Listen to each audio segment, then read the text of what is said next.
a very stressful, awesome moment last night in Major League Baseball. The Ravine rises, ready to erupt.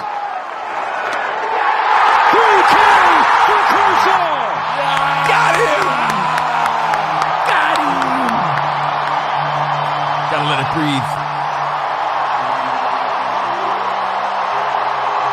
Beautiful. You know how many Vato tears were shed last night? Oh, my God, yeah. You know how many hard-ass Vatos were there like, I'm feeling a little emotional right now. That's my guy. That's my guy. Is Fernando then Clayton Edward. So, last night. Beautiful moment. It was cool to see his family in attendance celebrating. Bro, so cool. Danny, I got to give you my first observation as a Mets fan living on the West Coast, watching that Dodgers moment. Props to not only the Dodgers, but Major League Baseball, and Covino already alluded to it, letting the moment breathe. Because so many times these awesome milestones are rushed along. And I remember when the clock was first put in baseball a couple years ago, the pitch clock. Do you remember there were some players that were reunions in their hometown? And they'd be like, pitch violation, because they were so rigid about it, so anal about it. I love that last night there was no rushing.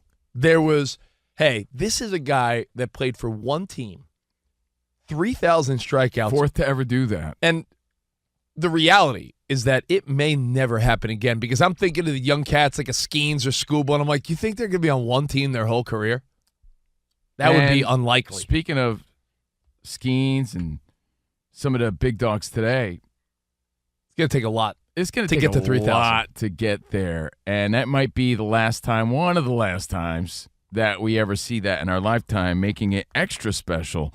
And there's so many layers to what we saw last night, and so many things that probably ran through your brain that we're going to touch on them all throughout the day. But the first thing that I think of, aside from, man, one team, 18-plus years. And just do the math based on how guys go, what, 5 or 6 usually now?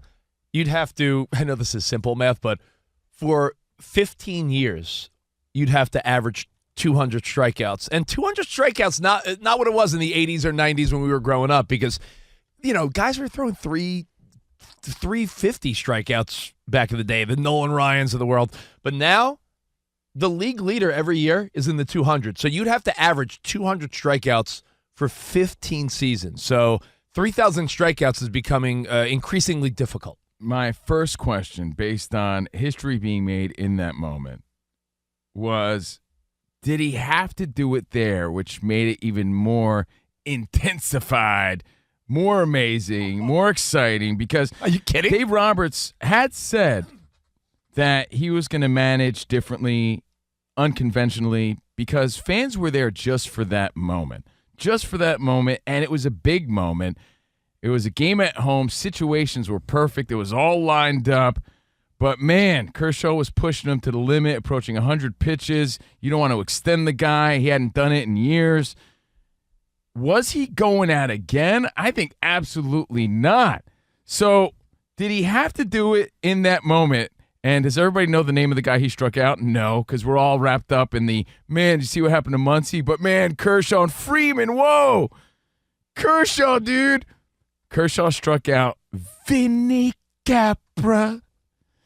Vinny Capra. Gotta go. Got him looking, yeah, which was beautiful. For his 3,000th career strikeout in the 6th inning yesterday, the 20th pitcher in MLB history to reach 3,000 strikeouts. And again, the 4th to do it all on one team. But question one, did he have to do it there? Do you think he would have went out one more time, being that the whole crowd was there? He needed just one more. He got it the last out in the inning. To prove how rare it is, by the way, yeah, over the last 10 years in Major League Baseball, Chris Sale did it twice, and your boy Garrett Cole did it one time, meaning hit 300 strikeouts. So it is like, what he's done is, you know, more remarkable when you think of it that way. To answer your question number one, I almost felt bad because the last thing I said on our show yesterday here on Fox Sports Radio, I said, yo, Danny, wouldn't it be funny if he was stuck at 2 strikeouts? Yeah.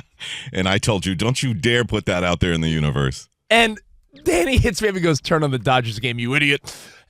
he stuck at 2 strikeouts, and all I kept thinking was, Dave Roberts, who is a World Series champion as a player and a manager. World Series hero with the Red Sox. And here's a guy who gets criticized a lot for being such a big winner. He is put in such a scenario here where I'm thinking he can't pull him no matter what. I think crowd, he had to after that. 50,000 people there How far to do see you this extend moment. him? How much could you possibly extend him in that moment? I think you had to keep going. You really then did. it feels, the longer you do that, it starts feeling forced. Yeah. But the fans were there. I mean, I'm not a Dodgers fan, but I'm a baseball fan. I'm a fan of greatness, and everybody wants to see this happen. I had the nervous farts watching. I'm like, Dude. he's got to get it now or it's not happening tonight. It doesn't, and it ruins the moment. It doesn't matter now. I don't think he was going out again, Rich. It doesn't matter now because it happened. But I was actually talking to my wife, and my mother-in-law's in town for the holiday, watching the kids. I was saying, I was describing this scenario to them. I'm like, all right, so he's at home, 50,000 people while it's happening. And I said, what if he doesn't do it? My wife's like, well, would they sit him until they were back at Dodger Stadium? And I go, I wonder if they would have. Like, I don't think so. But hold on, think about this. Would you have skipped a start just to get him back at the stadium? Man, I don't think so. Do you, Danny? No, that's too contrived. They wouldn't have done that. I've never really seen it that forced before. It's very special, I agree. But imagine you're a fan and you're there on a weeknight to watch this, and you're so close, like, because you want to be part of it too. I know that's a selfish way to think. It's Kershaw's moment. But you want to be able to be that Dodger fan to say, I was there for that. But you're one strikeout away, and you weren't. So you're like, as a fan, you want it for him, you want it for you, you want it for the bragging right, to be part of history. It's all these things. He had to do it there, which made it even more incredible and more amazing, like that he actually pulled it off. No offense to our friends and affiliate up in Milwaukee, but do you think his next start, which is likely, I'm looking at the schedule, in Milwaukee against the Brewers, is that where he wanted to do it? I mean, that's a great ballpark, great fan base, but he had to do it last night. I don't care if he hit 100 pitches. Dave Roberts had to call like the all-time like old school audible, like, yo, kid, you want to go out there? Keep going. You're not going to pull Clayton Kershaw stuck on 2 strikeouts. He was done. I think he was already pushing it at that point. Yeah, he already extended him an inning. Yeah, dude, he already overextended. Dude, his kid had a dad 3,000 strikeout shirt on standby. It had to be done then, and he did it.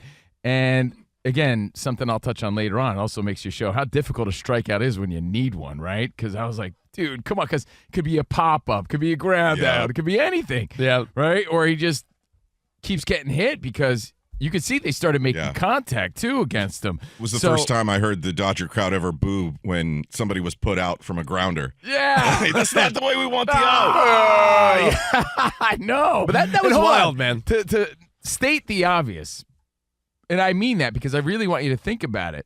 Think about the difference between doing it in front of 50,000 of your hometown fans where it means so much, not only to you in the city, but to every fan there. Yeah. Versus doing it in Milwaukee where no one really cares. They don't deserve that moment. 50,000 people wanted to be able to, from now on, say, I was there when Kershaw hit 3,000. He gave a gift to 50,000 fans. I mean, the electricity, the curtain call, waving and blowing kisses at his kids and family. Like you said, Vato tears were shed. Vato tears were shed. It was a great moment. Vatos in L.A. only have 96 teardrops. I heard that. And they wasted a bunch of them last night. Yo, man. Is it safe to say... That's my guy. That's my guy. Is it safe to say that baseball really handled it perfectly? Let me go back to that because I am okay with, hey, guy hits 50,000 yards in the NFL. They stop the game. I don't know. Peyton Manning gets to hold up the ball and do. I'm okay with those moments. I'm okay with the Ricky, rest in peace, steals his base. They take a moment so he can hold up the bag. I don't think any player is objecting to that, right? You think there's anyone you think there's anyone that's like, let's move this along? That's what the game's about. These are special moments. These are milestones. These aren't things you see every day. So, yeah, they did the right thing by letting it breathe. Let the fans enjoy it. That's why they go to the games. And you've watched this guy's whole career pan out from when he was a young man to an older man, as a single guy to a married guy with kids, as a young, spry, handsome-looking dude to like a guy who's sort of hobbling out there trying to throw a like an old 37-year-old. A feared young Cy Young Award winner to a, like, you're right, a hobbling, crafty veteran who is now, kept the zero in the L column thanks to Freddie. Yeah, save that. Who made that a perfect night for the Dodgers fans, right? Perfect night. It's kind of gross that the Dodgers had such a perfect night. Which is why it's going to be perfect when the Mets beat them in 7 in the playoffs this year. We'll see about that.